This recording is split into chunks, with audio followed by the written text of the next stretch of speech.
Bonjour, cette vidéo est le résumé d'une activité que j'ai conduite avec mes élèves de seconde sur la découverte de la méthode de résolution algébrique d'une inéquation. Donc on est parti sur deux fonctions f et g dont je donne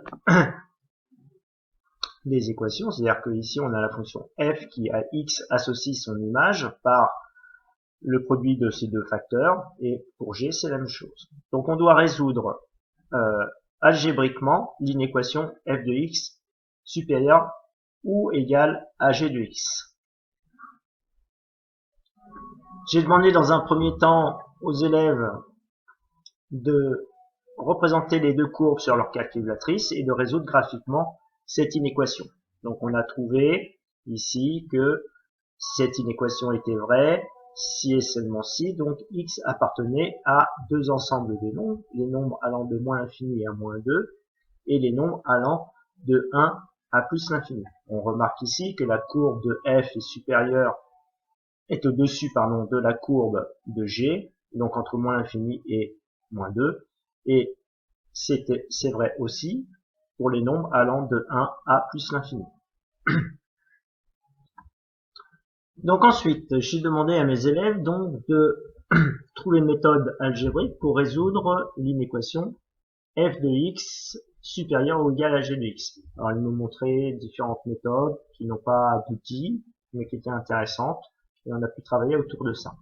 Donc après je leur ai présenté le début de leur méthode, puisqu'ils avaient tendance à distribuer et donc trouver ici un polynôme du second degré et un polynôme du second degré, et donc ça menait à rien, ça menait à une inéquation qu'on peut résoudre en première mais pas en seconde. Donc là, lorsqu'on a une inéquation avec des produits de deux facteurs, faut surtout pas développer. Le but, ça va être dans un premier temps de s'arranger pour que le membre de droite ici soit égal à 0. Donc vous regarderez la méthode en détail, je joindrai le document. Je l'ai expliqué à mes élèves de seconde. Hein. Le but est d'enlever ce membre-là du membre de droite, et si on l'enlève du membre de droite, on doit l'enlever dans le membre de gauche. Donc ce qui ramène à cette inéquation-là. Ensuite, le but est de trouver un facteur commun. Donc on voit que moins x moins 2 est un multiple de 2 de 1 demi de x plus 2. Donc on factorise par moins 2 et on trouve ceci. Et ensuite, on va pouvoir donc factoriser. Donc, on factorise ensuite par 1 demi de x plus 1, 1 demi de x plus 1. On trouve ceci. Ensuite, on développe cette partie-là pour pouvoir donc additionner les termes en x et les nombres ensemble. C'est ce qu'on fait ici. Donc on a développé. Ensuite, on additionne x plus 2x, ça fait 3x. Et 3 moins 6, ça donne moins 3. Donc vous regarderez ça en détail. Le but étant ici de vous faire un résumé de cette activité. Ce qu'il faut bien prendre conscience, c'est qu'on est parti d'une inéquation f de x supérieur ou égal à g de x, où on a reproduit ceci, et à chaque fois on a mis le symbole équivalent. Donc à chaque fois qu'on a sauté une ligne, on a dit que cette inéquation-là était équivalente à cette inéquation-là, etc., pour aboutir à cette inéquation-là. Donc résoudre la première inéquation revient à résoudre celle-ci. Donc j'ai demandé à mes élèves de représenter graphiquement cette fonction et ensuite de résoudre graphiquement cette fonction pour vérifier qu'on retrouve les mêmes résultats que dans la résolution graphique de l'inéquation de départ. Alors, donc cette inéquation-là, si on représente cette fonction graphiquement, on obtient encore une parabole, donc qui est liée à une fonction du second degré. Et ici, on doit savoir quand est-ce que cette expression-là est supérieure à 0. Et ben, on voit bien que les parties de la courbe ici sont supérieures à 0. Enfin, les points ici de la courbe, ces points de la courbe vont avoir des ordonnées qui vont être positives. Donc ça, c'est vrai entre moins l'infini et moins 2, ce qu'on retrouve là, et entre 1 et plus l'infini, ce qu'on retrouve là. Donc on retrouve exactement le même résultat. Ça veut dire que tout ce qu'on a fait comme travail autour de la factorisation et éliminer le membre de droite permet de trouver une seule fonction et résoudre une équation plus simplement graphiquement puisqu'on n'a plus qu'une courbe.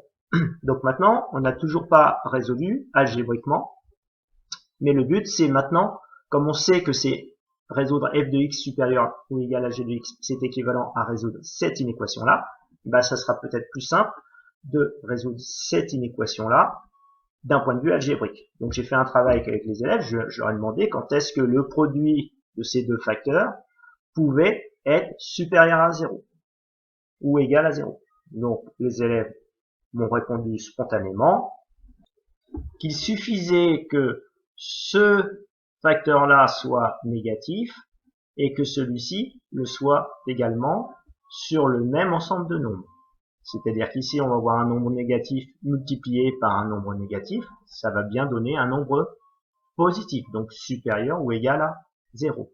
Et puis, ils m'ont dit également que c'était vrai aussi si cette expression-là était positive dans un intervalle donné, et que sur ce même intervalle, cette expression-là était positive, puisque un nombre positif multiplié par un nombre positif donne bien un nombre qui est supérieur ou égal à 0. Par contre, dans le cas où ceci serait négatif et celui-ci positif, on obtient un nombre négatif, ce qui ne nous intéresse pas, et inversement. Donc là, c'est les seuls cas où on aura une expression qui sera positive. Donc comment trouver l'ensemble de nombres qui donnera à la fois une expression donc positive, c'est-à-dire ici ce facteur négatif et ce facteur négatif, ben, c'est ce qu'on va voir maintenant. Donc algébriquement, comment peut-on savoir à quel moment, ou enfin quelle valeur de x, cette expression-là va être négative et celle-ci négative. Donc on va imposer un système, c'est-à-dire le système permet de lier ces deux inéquations, c'est-à-dire qu'ici je dis quoi? Je dis que 1 demi de x plus 1 doit être inférieur ou égal à 0, donc je l'écris. Et puis ici, je dis également que pour un même intervalle, on va avoir 3x moins 3 qui doit être négatif, c'est-à-dire inférieur ou égal à 0.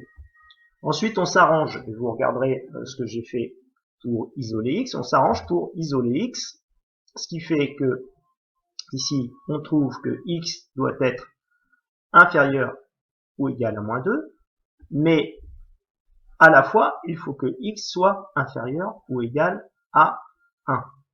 Donc ce qui fait que si on représente, et on l'a vu au début du premier trimestre, comment on représente ce type d'inéquation sur un axe, j'ai un axe ici, et j'ai représenté en violet tous les nombres qui sont inférieurs ou égaux à moins 2, donc ils sont là, avec le crochet ici à l'intérieur pour prendre également moins 2, ici on a égal, et en orange, j'ai représenté sur l'axe tous les nombres qui sont inférieurs à 1.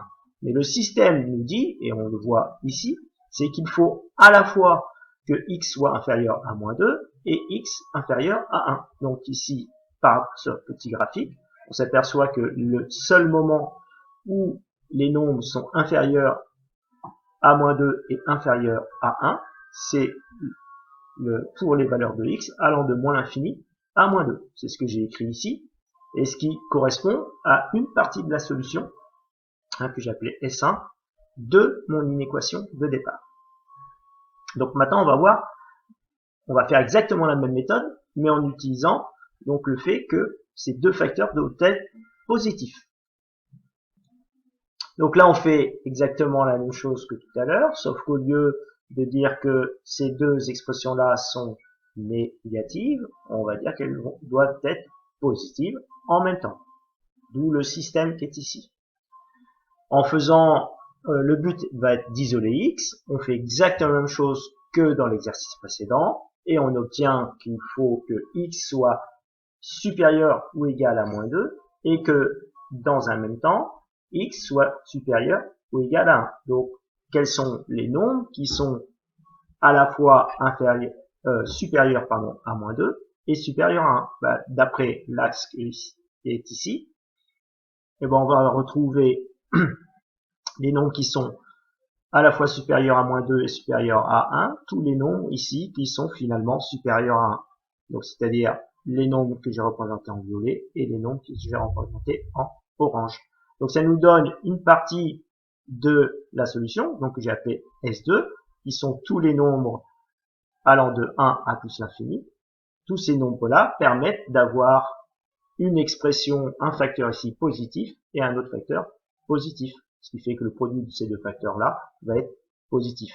Évidemment, nous ce qu'on veut c'est la solution globale qui va réunir donc les deux solutions.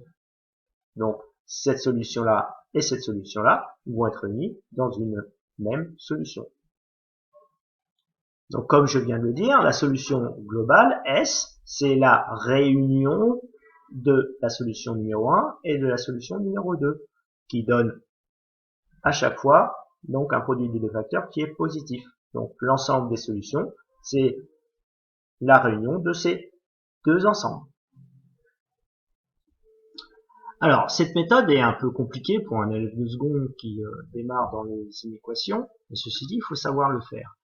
Mais on a, nous, en mathématiques, un outil qui permet de pas faire tout ça et de simplifier l'étude du signe de ces deux facteurs. C'est-à-dire qu'ici, on a étudié savoir quand est-ce que ces deux facteurs-là étaient négatifs et quand est-ce que ces deux facteurs-là étaient positifs.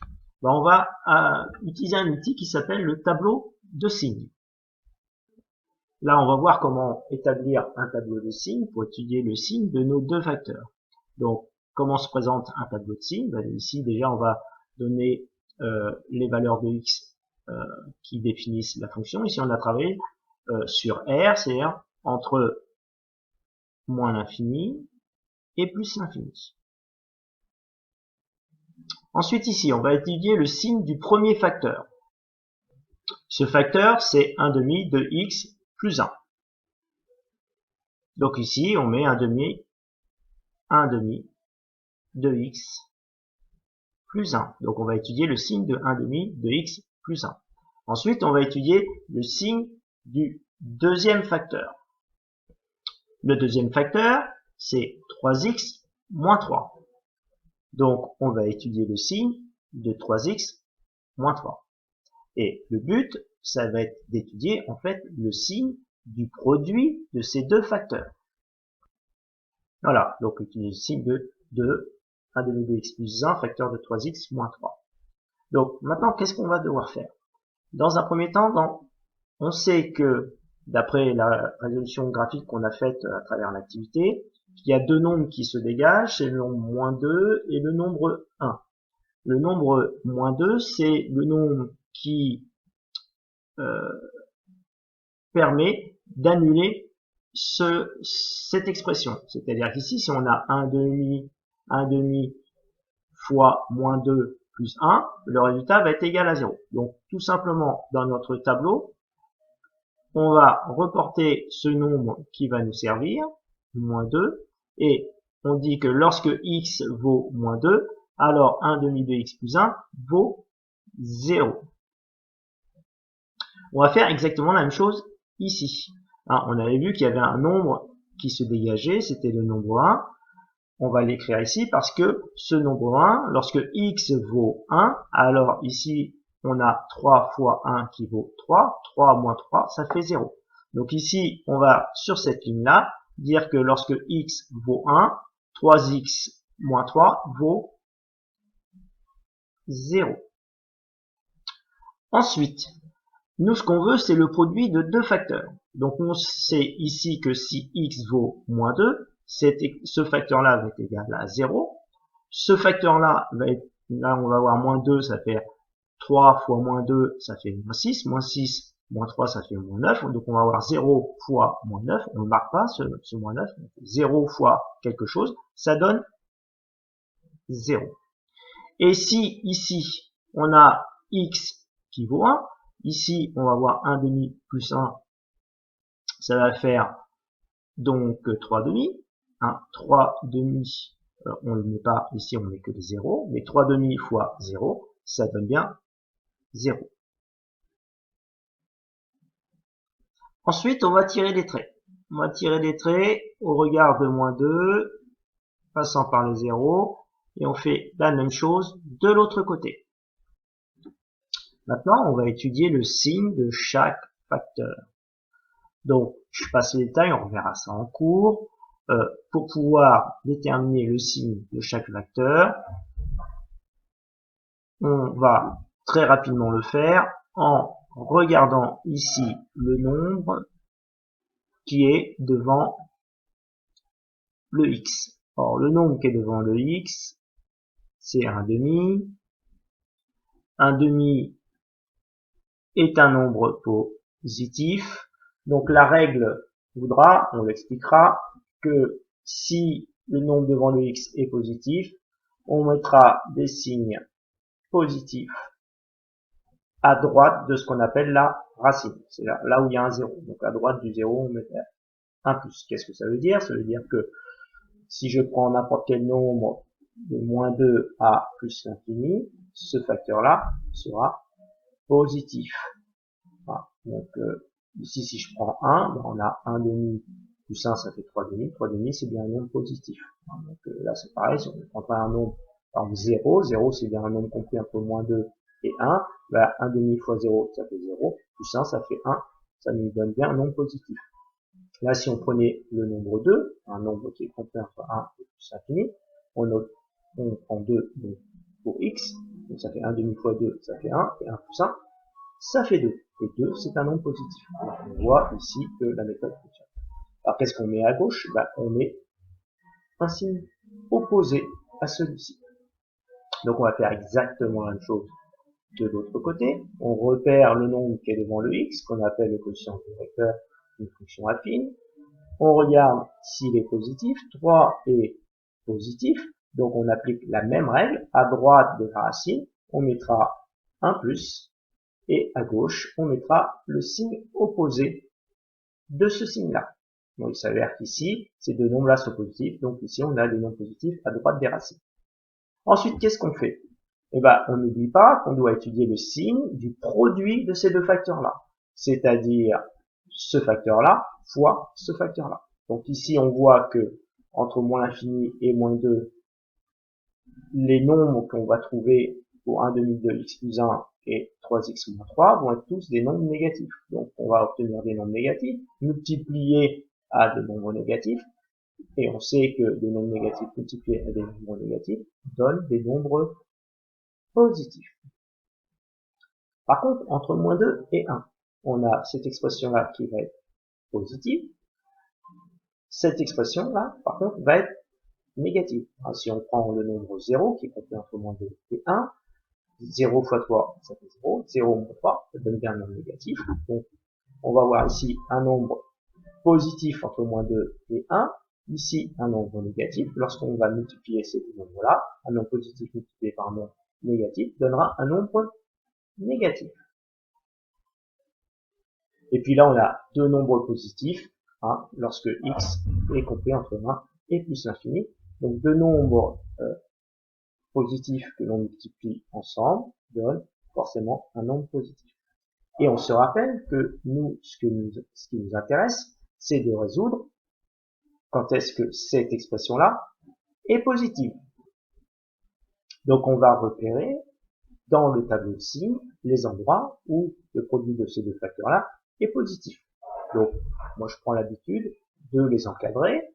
Voilà, j'encadre. Ici, comme c'est supérieur ou égal à 0, mais je prends le 0. Voilà. Là, on a bien des nombres qui vont être positifs.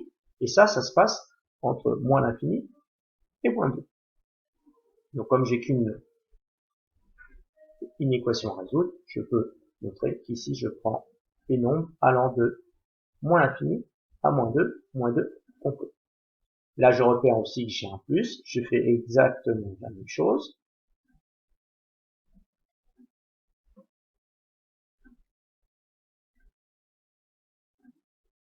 Et ici, je peux dessiner mon intervalle.